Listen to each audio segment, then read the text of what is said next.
Welcome to Throwback Thursday, where we bring you a homeopathy hangout episode from our archives in case you missed it first time round.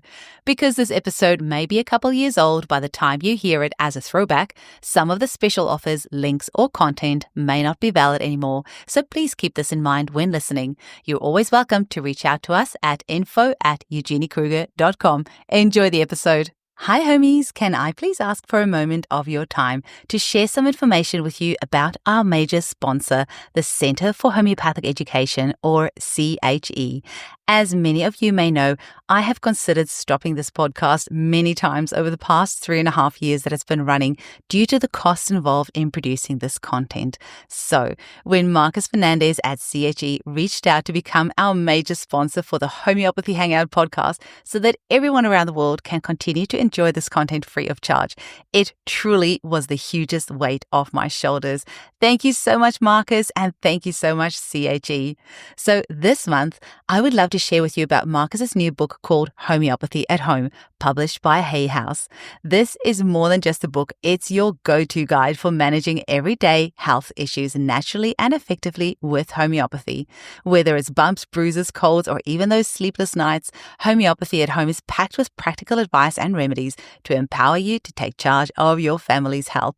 It's written to be simple, accessible, and most importantly, useful. Think of it as the book you'll want to keep in the kitchen, not on the shelf.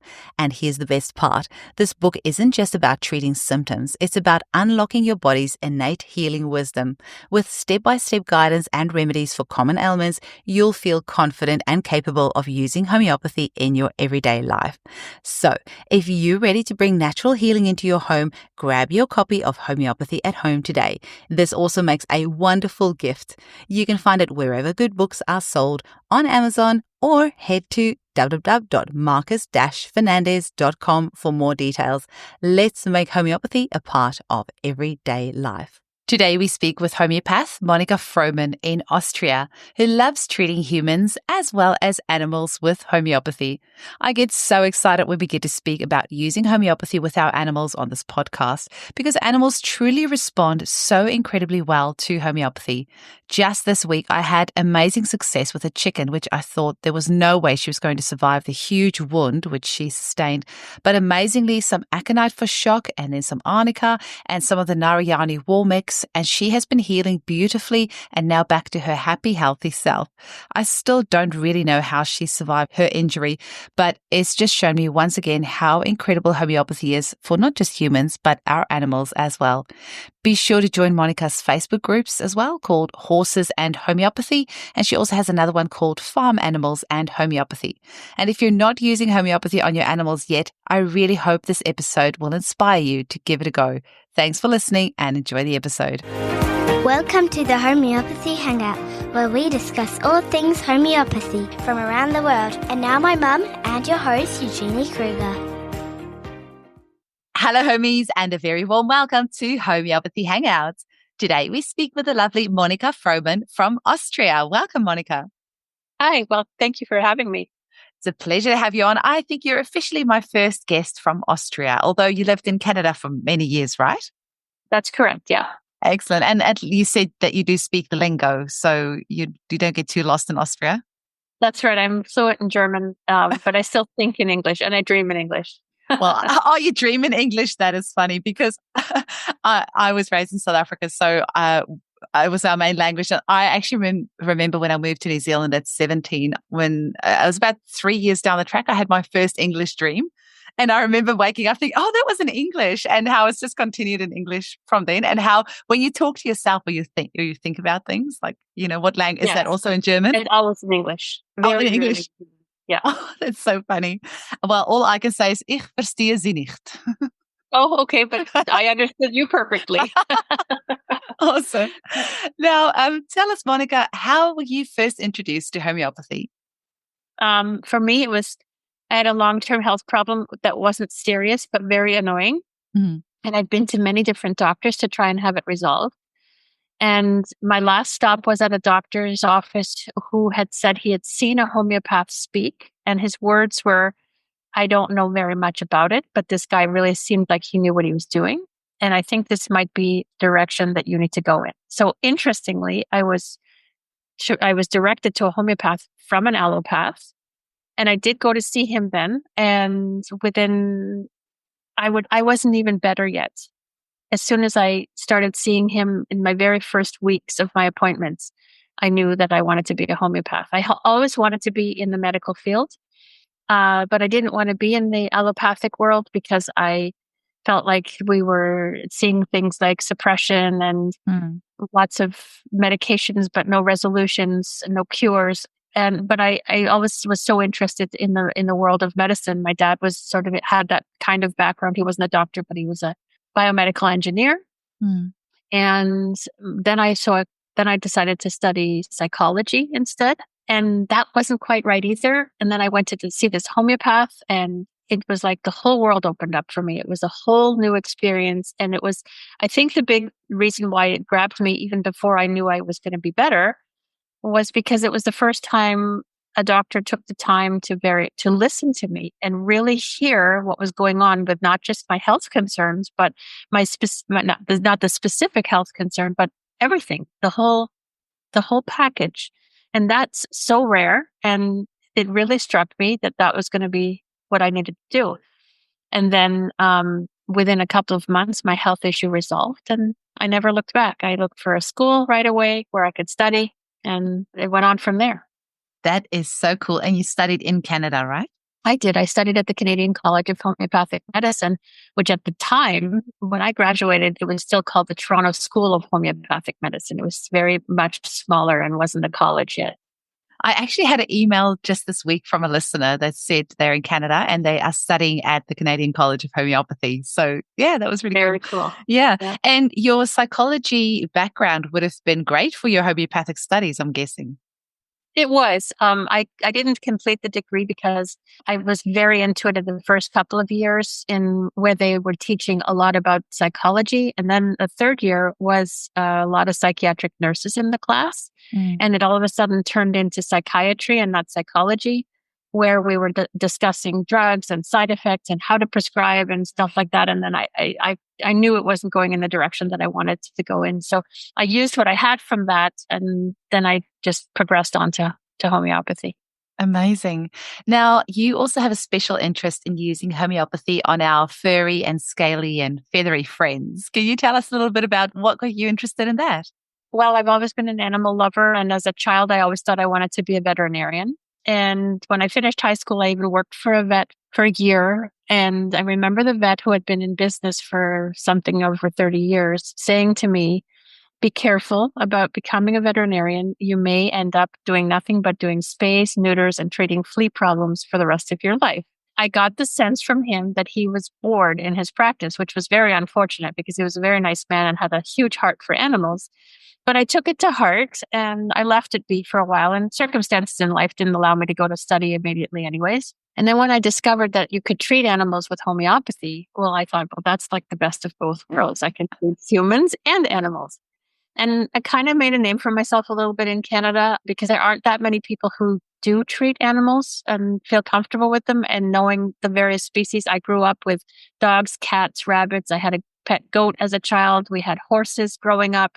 And I think that even if you're not a veterinarian, just like as a homeopath for humans, you don't need to be a medical doctor, but you do have to have an understanding of the pathology and the pathophysiology. And as an animal lover, and as a horse person especially, I think you start to learn that stuff very early on. Because even as a layperson, when you have a horse on your farm and the horse is sick, the vet will leave you with medication, syringes, you learn how to draw blood at an early point in your horse ownership. These are things that a horse vet leaves you with, which you would never do if with a small animal. So you get to have a great deal of knowledge that develops as a result of that. Plus, I mean, just, the research you do over the years and learning what's common to an animal and so forth. Amazing. And I think you mentioned that you also have a Facebook page that help people with treating their animals. Can you tell our listeners about that? Yeah, we have a couple of groups that I am involved in with 3 other professional homeopaths, and we're sort of all over the world. And one of the pages is called Horses and Homeopathy. And the other page is called Farm Animals and Homeopathy. And for both of those pages, we tried to have homeopaths that were in different time zones so that if there was an issue that came up or an emergency that came up, you could reach out for a homeopath and get help pretty much within a few hours as a result of being in different time zones. And all of us have a passion, especially for horses, but for animals in general. And we help people to understand what remedies that they can take on their own or give on their own by asking for a few questions so that they can look into the remedies on their own. And if it gets to something beyond an acute case, then we ask that they make an appointment so that we can help them in a more in-depth way. That's amazing.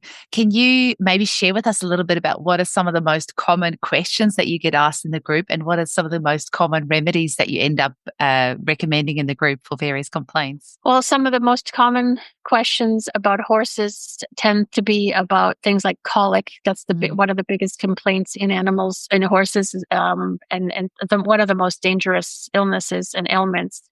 Horses that colic frequently, that's more of a chronic problem, but for acute issues where, the horse got into the grain bin or had too much grass or had an exciting event that upset its stomach, we see remedies like Lycopodium, Nux vomica, Carbovegetabilis, sometimes Belladonna. Those are the ones that come up most frequently for that. Then we have issues around injuries, which, pretty much everyone in the world knows. Arnica, who is in the world of homeopathy, big one, arnica, rust tox, ledum for puncture wounds. We have a lot of people who complain about parasites on the skin. So we have sweet itch and rain rot and sarcoidosis. That's a fairly common one that comes up. And those are more for the puncture wounds or bug bites, that sort of thing. We have the ledum, maybe silica, apis for bigger bites and stings. But for the things like sarcoidosis, we'd like to take a case because there's a lot of history there and, that sort of thing. And, injuries, sprains and strains, arnica, rust tox, that kind of thing. I've had a couple of questions in my group this week with poisonings, accidental poisonings of animals. And, we've got our beautiful remedies like arsenicum that's just so amazing for that. But, homeopathy is amazing. The other thing we have in Australia, I don't know if you have that in Austria, but now and again we'll get snake bite inquiries, but, can use homeopathic remedies for that. And somebody told me that's about $2,000 here if you had to get the snake antivenom for your dog. So if you can use like a $10 homeopathic lachesis remedy to help that animal instead, certainly makes it a bit easier on the budget, that's for sure.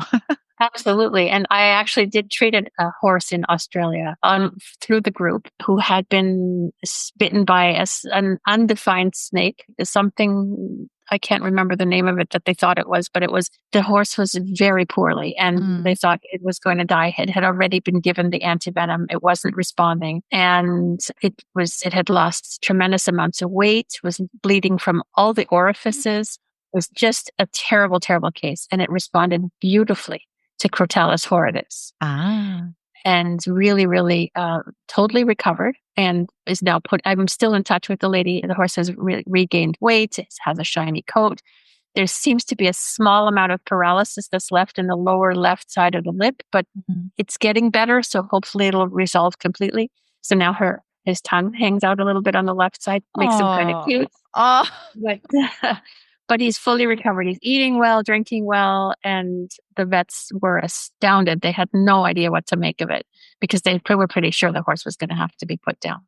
Amazing. I know about a vet. I'm not even going to say location or anything because and it's from a really good friend of mine, and she was saying how this vet told her that he only ever uses homeopathic remedies for snake bites here in Australia. He doesn't even use antivenom, and he has such incredible success for that. And it is really expensive if you have to purchase that antivenom. And obviously we will do anything for our pets, and no amount of money will be spared because, we love them so much. But if there is a safe and, more importantly, effective way and cheap way that you can do it, then why wouldn't you give it a try at least? So for sure. Always my mantra with homeopathy. Just give it a try. Yeah, absolutely. And even if the one thing I always try to tell people too is, people will say to me, well, I don't really believe in it. And I'll say, you don't have to believe in it. It'll work anyway. It doesn't matter at all. It doesn't matter. A horse can, or a cat, or a rabbit, I've even put a homeopathic remedy in a fish tank before. And as if that fish knows it's getting a remedy, it has no idea. Absolutely. And they respond so beautifully. It makes no difference whatsoever. I completely also disagree with the possibility that it's a placebo effect, because again, the animal cannot know that they're getting a remedy. Absolutely. Speaking of which, have you got some case studies maybe of treating animals that you'd like to share with us? Yeah, I could do that. I recently had a dog that I was treating who had a very, very severe case of skin eruption all over the body. And I like to always discuss, as homeopaths, we're kind of like, we always have to look at the whole picture. It's not just about just prescribing the remedy. You have to look at nutrition and hygiene and exercise and all that kind of thing. So we had determined that he had a very good diet. They had taken all the allergens out of the diet, and yet still he wasn't responding. And he was just raw and had no hair at all. It was just awful and so itchy and so uncomfortable. And I took the case, and he was a very boisterous, boundaryless dog who would just get in your face and love you like crazy, but also very easily frightened and very startled by loud noises, absolutely terrified during thunderstorms, had a very, very high thirst for cold water. And the family always they knew he would look at his bowl and look at the family and then look at the bowl and look at the family member. And then they knew, okay, the water's not cold enough. They had to go and put, either freshen up the water, or they sometimes would even put ice cubes in it. And it was such a beautiful picture for phosphorus. So we gave him phosphorus, and he had, it depends on the situation. We don't always dose daily. As you know, sometimes we dose once a week, once a month. It totally depends on the symptoms. So the instructions were to give one dose one time, see how the symptoms were. If the itching improved, great. If it started to come back, repeat the remedy. So as it turned out, they needed a remedy dose about every 3 days. And over the period of about a month, his hair, you could see this hair starting to grow back in. He wasn't scratching anymore. It's been several months now, and he's completely full of hair. I wish I could show you pictures. Aww. And he's completely happy and itch-free. So it's a very good result. That is so cool.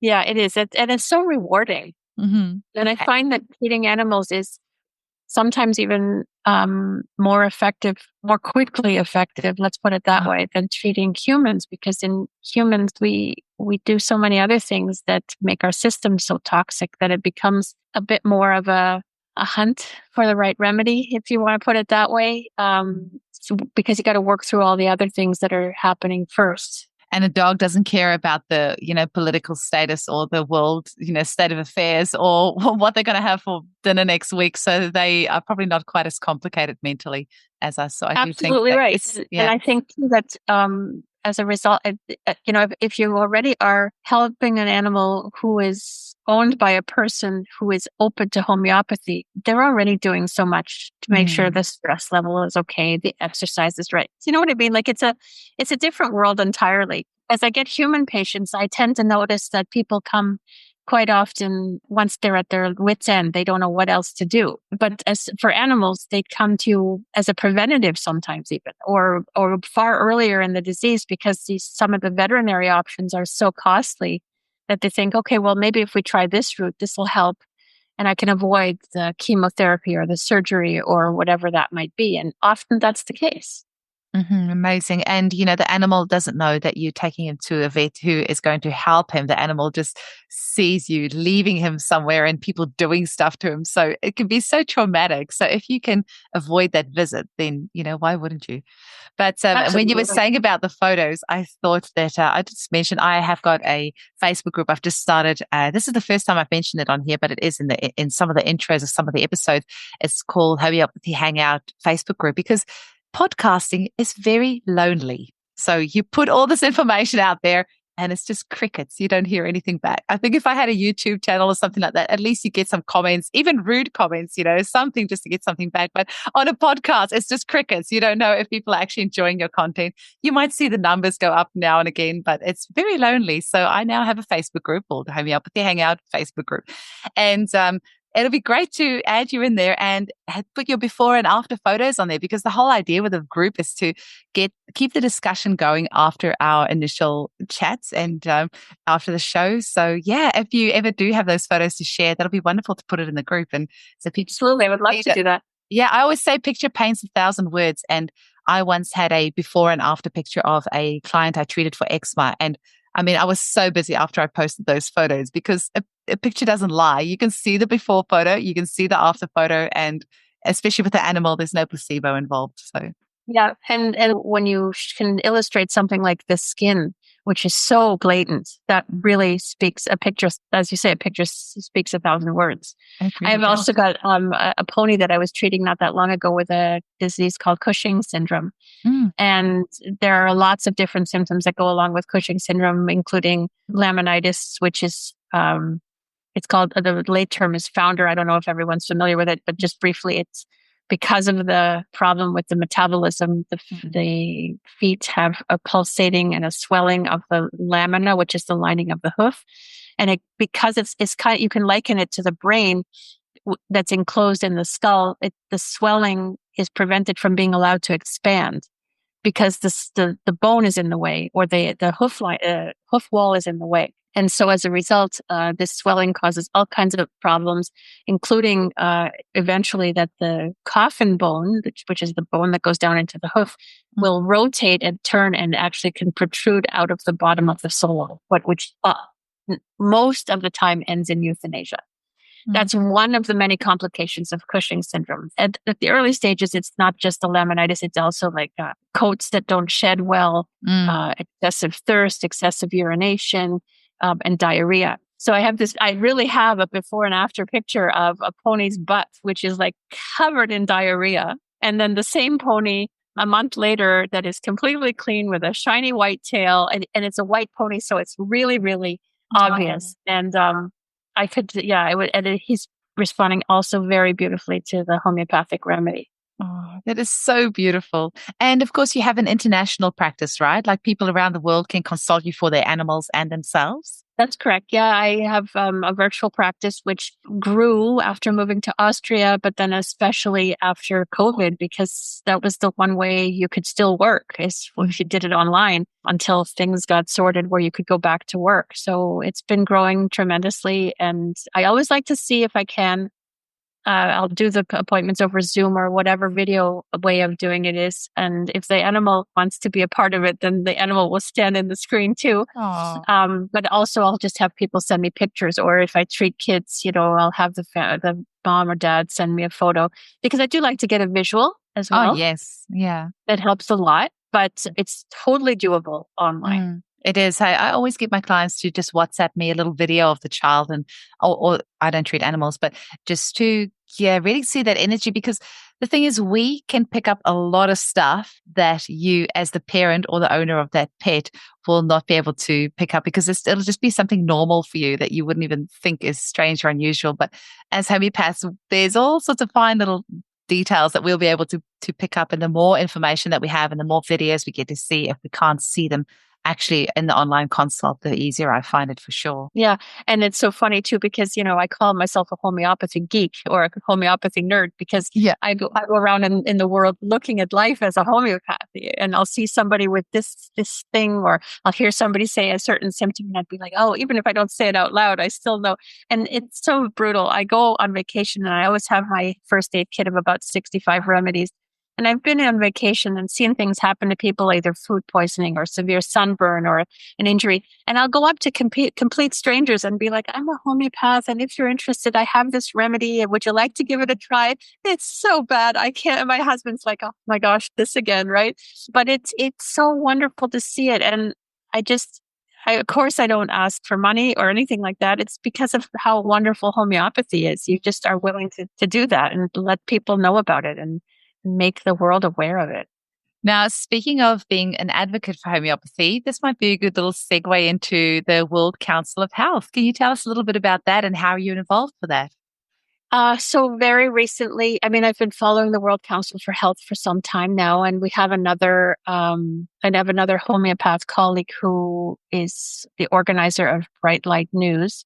And he arranged for me to be interviewed by the World Council for Health to speak about homeopathy and to try and give homeopathy and homeopaths around the world a voice so that people recognize that it's an option for acute and chronic health issues, not just for people who are, the impression has always been over the years, not so much now anymore. But when I first started, people expected me to have, an incense burning in my office and I'd be barefoot in my Birkenstocks or whatever.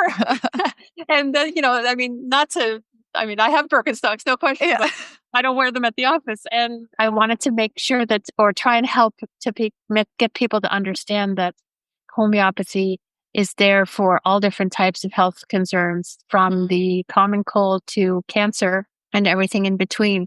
And it's been a godsend for treating COVID symptoms, preventing COVID, and for treating long COVID. And we have a large group of homeopaths who are involved in doing that. And we're just trying to get the word out even more that is an absolute option. Mm-hmm. Amazing. And what would you say to the listeners out there who would like to give you a hand in spreading the word on homeopathy? Are there any advice that you would give them? I think if they are already patients of homeopathy, they should share their experiences as much as they can. While the closed groups on Facebook are amazing because it gives you lots of areas to look at things in a private or a confined space, it doesn't let everyone else around you know about it. And I think it's important to remember that we can't influence everyone. And the people who are completely against it, you just have to let that be, because those people, you're not going to change their minds, and you can't get upset about it if they're not willing. But talking about it, talking about your experiences with it, talking about it on social media platforms, Twitter, Facebook, join the groups that are open groups and talk about it as much as you can. If you see a homeopath, hand out their business cards, stuff like that, and share it with your medical practitioner if it's at all possible. Talk about it with your doctor, dentist, veterinarian. Some of them are more open than you might expect. And doing that will start to help people understand how useful it can be. I have done a sort of a very, it's an anecdotal study. It's not a scientific study, but I started using homeopathic remedies to prevent COVID at the very beginning of the pandemic, and gave a number of people the remedy and followed 116 people with their consent, and saw how well they managed to get through the times when it was extremely contagious. They had been exposed. There were other members in the family who had not taken the preventative remedy, who had gotten sick, and the family member who had taken it were helping those people, feeding them, bringing them things, totally exposed, and still didn't get COVID. So there's so many areas in which, and I think too that the people who are in regular homeopathic care are just generally healthier and have a stronger immune system, so are less susceptible anyways to getting sick or getting severe illness. So just putting that out there, letting people know about it, that's, I think, the thing that is lacking. I love it. That is so being good. Judged for it. Yeah. And, at the end of the day, all we can do is plant seeds. You might be the first person who mentions homeopathy to, person XYZ, and they might just think, oh, this person's completely nuts. But then somebody else might come along and mention homeopathy, and then they go, wait, that other person mentioned it to me. And then a third person might come along. So, you never know where along that line you are with planting the little seeds. So I always, say the same, just plant those seeds, and then don't get upset if it doesn't land on soil, because you don't know when that soil is going to be ready for that seed to sprout. So just get it out there. And Monica, how can people get hold of you if they want to make a booking or find out more or join your Facebook groups? How do they do that? Well, my website is from www.frohmannhomeopathy.com. And Frohmann is spelled Frohmann, homeopathy.com. You can email me at monica@frohmannhomeopathy.com. And you can find me on Facebook under, Monica Frohmann, Frohmann Alberger, which is, my married name. Reach out, even if it's just for questions. You don't have to book an appointment necessarily. Anything I can do to help get the word out there for homeopathy, I'm all for it. That's amazing. And any final message that you want to share with our listeners? Wow, I'm being put on the spot. I just want to make sure that, there's not like a final thing like a burning thing that you want to say, and then I've cut you off. So yeah, No, not at all. But I will, I think it's important for me to mention, I mean, we've talked about animals a lot. I do treat humans. About 80% of my practice is humans, 20% is animals. It doesn't matter the size of a person, or the size of an animal. It's not about the size of the dose. It's about the vitality of the individual that helps us to choose a remedy. So, just try it. That's my message. Just try it.